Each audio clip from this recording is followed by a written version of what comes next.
Ei, você, lembra o que é osmose? Sabe como é que ela acontece? Vamos estudar comigo? Vamos revisar esse tópico agora. Vamos juntos.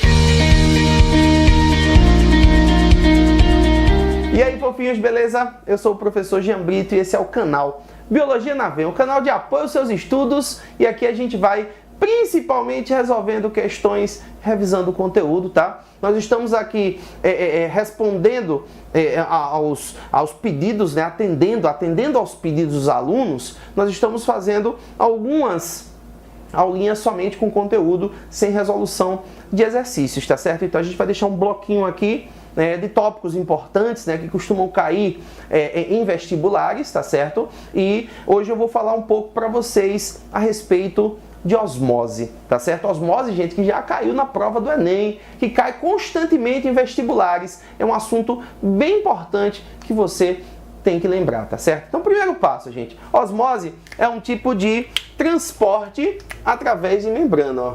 E especificamente, ó, é um tipo de transporte passivo através de membrana. Ô, Jean, o que seria esse transporte passivo?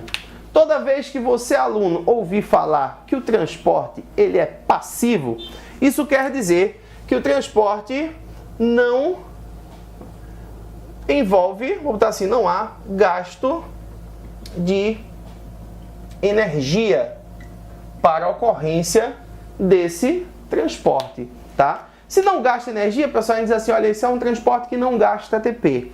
Por que esse transporte não gasta energia, gente? Porque esse transporte ocorre a favor do gradiente de concentração. Ô, Jean, o que é um transporte que ocorre a favor do gradiente de concentração?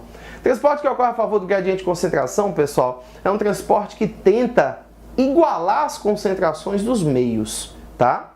Então, todo transporte passivo, ele ocorre a favor do gradiente de concentração.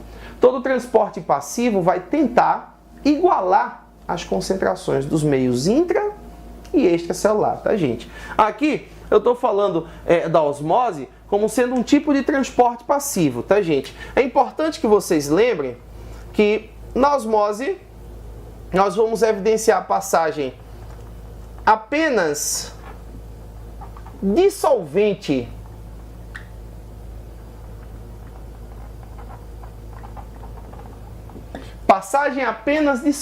tá, pessoal? Por que isso vai acontecer, ó?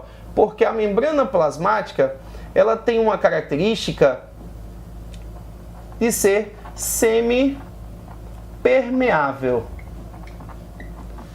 Essa característica de ser semipermeável, tá, gente, é que ela deixa passar algumas coisas e não deixa passar outras, tá? Então a semipermeabilidade, nesse caso, a membrana vai possibilitar a passagem de água, mas não possibilita a passagem do soluto específico que a gente vai comentar aqui, tá bom? Então, esse solvente aqui que a gente comenta, né, seria exatamente a água. Então, na osmose, pessoal, eu queria que vocês lembrassem assim, ó, vou colocar aqui para vocês, ó. Na osmose, a gente vai evidenciar a passagem de água, sempre do meio hipotônico para o meio hipertônico. Vai ser sempre assim, tá? Deixa eu dar uma circulada aqui para ver se você lembra melhor. A osmose é um tipo de transporte através de membrana que vai ser classificado como um transporte passivo, e na osmose vai ter passagem somente de água do meio hipotônico para o meio hipertônico. Só lembrando, tá, gente, que o meio hipotônico é um meio que tem, digamos assim, pouco soluto. Tem muito solvente, pouco soluto, tá? O meio hipertônico é um meio que tem mais soluto. Por exemplo, pessoal, é muito comum questões que falam sobre osmose relatarem o tipo de meio. Por exemplo, o meio hipotônico com água destilada, por exemplo. A água destilada é um meio hipotônico porque não tem sal ali na composição. Então, a água destilada é sempre citada como sendo um tipo de meio hipotônico. Uma água com bastante sal, uma solução saturada de sal, tá? Ela é um meio hipertônico. Então, se uma célula é mergulhada em água destilada, a célula tende a ganhar água por osmose. Se uma célula é mergulhada numa solução saturada com sal, muito saturada, né, com bastante sal na solução, a tendência é a célula perder água para o meio. Eu queria que você, aluno, anotasse aí no seu caderninho, ó. Toda célula mergulhada em meio hipotônico tende a ganhar água do meio. Toda célula mergulhada em meio hipertônico tende a perder água para o meio. E toda célula mergulhada em meio isotônico tende a manter o seu volume mais ou menos constante. Gente, se a célula está no meio isotônico, ela está no meio de mesma concentração que o dela. Isso não quer dizer que não vai ter osmose, tá? Isso quer dizer que a mesma quantidade de água que entra é a quantidade de água que sai da célula. A osmose continua acontecendo, mas a célula vai manter o seu volume constante, tá certo? Então, se a célula for mergulhada em meio hipotônico, ela tende a ganhar água. Se a célula for mergulhada em meio hipertônico, ela tende a perder água, tá? Gente, é muito comum a gente pegar questões que falam, por exemplo, sobre salgamento de carnes. A técnica de salgar os alimentos, né, para conservação dos alimentos, é uma técnica bastante antiga.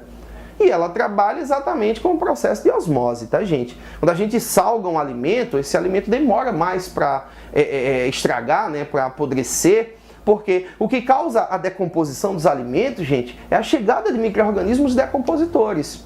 Se esses micro-organismos chegam e o alimento está muito salgado, esses micro-organismos tendem a perder água para o meio e morrem desidratados. E isso termina ajudando a conservar o alimento por mais tempo. Então a técnica de salgar o alimento, né, para que ele seja conservado por mais tempo, funciona por conta da osmose. É por isso que a gente chega no supermercado, né, em algum tipo de venda, né, chega lá e tem charque para vender, ele não precisa estar na geladeira, tá? O bacalhau para vender, ele não precisa ficar na geladeira, porque são carnes com grande concentração de sal, né? E esse sal atua como conservante porque favorece, aí, no caso, a desidratação nos micro-organismos decompositores que poderiam chegar para causar a decomposição desse alimento, tá? Durante muito tempo, gente, se pensava, né, que pela osmose a água passaria através da bicamada lipídica, né? Passaria rápido pela bicamada, tá? Hoje a gente sabe que existem proteínas de membrana conhecidas como aquaporinas, que são as proteínas por onde a água passa nesse processo de osmose, tá? Então, na osmose, a água vai passar através das aquaporinas, beleza? Então, gente, olha só, revisando aqui com vocês, presta bem atenção, ó. A osmose é um transporte passivo através da membrana. Se é um transporte passivo, não há gasto de energia, então não há gasto de ATP. Se é um transporte passivo, ocorre a favor do gradiente de concentração. Se ocorre a favor do gradiente de concentração, tenta igualar as concentrações dos meios intra e extracelular, tá? A osmose envolve passagem apenas de solvente, tá, gente? Então, na osmose vai ter passagem somente de água através de uma membrana semipermeável, né? Porque ela deixa passar água, no caso não deixa passar o sal, nesse tipo de questão que envolve água e sal, por exemplo. Na osmose, a água passa sempre do meio hipotônico para o meio hipertônico e vai passar através de canais proteicos, né, que constituem, no caso, as aquaporinas, tá certo? Tem outra coisa bem interessante aqui, tá, gente, que eu vou chamar a atenção de vocês. Deixa eu só dar uma apagada no quadro aqui para mostrar para vocês como é que funciona. Especificamente, tá, pessoal, quando a gente vai trabalhar a osmose em células vegetais, tá, a gente tem um tipo de fórmula que a gente usa para fazer referência aos vegetais, ó. Na osmose em células vegetais, pessoal, a gente usa a seguinte fórmula, para calcular a osmose. É muito comum a gente fazer isso, ó. SC igual a SI menos M. Que é a mesma coisa que dPd igual a PO menos PT. São duas fórmulas que a gente... As fórmulas significam a mesma coisa, tá? Eu vou traduzir para vocês aqui, ó. SC, pessoal, é sucção celular. Sucção celular é o que a célula consegue puxar para dentro dela. É igual a sucção interna menos a resistência da parede celular. A resistência da membrana celulose, que eu gosto de dizer que é a resistência da parede celular. Fica melhor para o aluno lembrar, tá? DPD, gente, é déficit de pressão por difusão, ou diferença de pressão por difusão. É igual a PO, que é a pressão osmótica, menos PT, que é a pressão de turgor. A pressão osmótica, gente, é a pressão que vai puxar água para dentro da célula. E a pressão de turgor é uma pressão contrária à entrada de água na célula. Ela é oferecida pela parede celular. Nesse caso, tá, gente, essas fórmulas elas só são aplicadas às células que têm parede celular.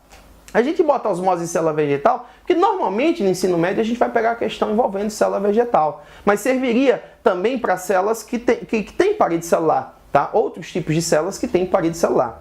Existem alguns casos clássicos, tá, pessoal, que a gente pode trazer relacionados a essa fórmula. Ó. Que, por exemplo, a gente pode pegar uma célula túrgida. O que é uma célula túrgida? É uma célula que já recebeu bastante água, tá?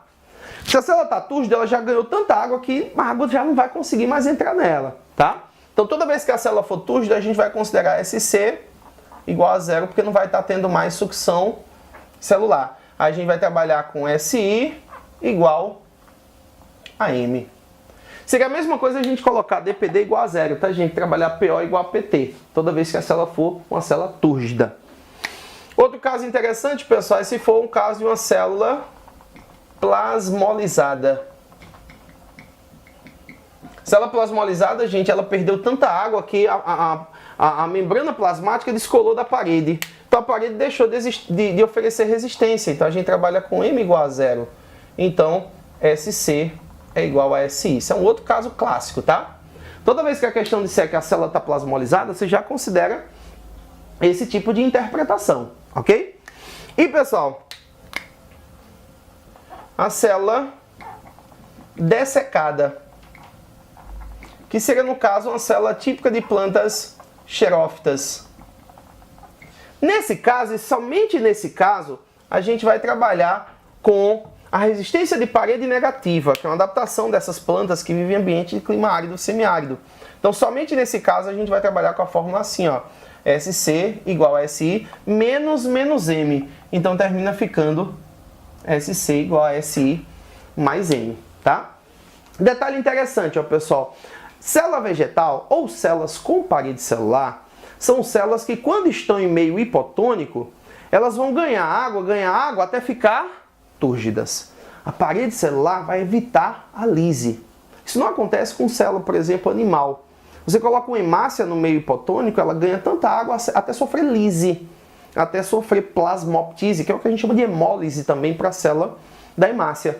Tá? A célula vegetal, você coloca ela no meio hipertônico, ela perde água e fica plasmolizada. A célula animal, ela perde água e fica murcha, né? Ou fica crenada, sofreu crenação, a gente pode usar esse termo também, tá? Existe a diferença do que acontece com a célula animal e a célula vegetal, principalmente por conta da parede celular, queria que vocês lembrassem disso também, tá bom?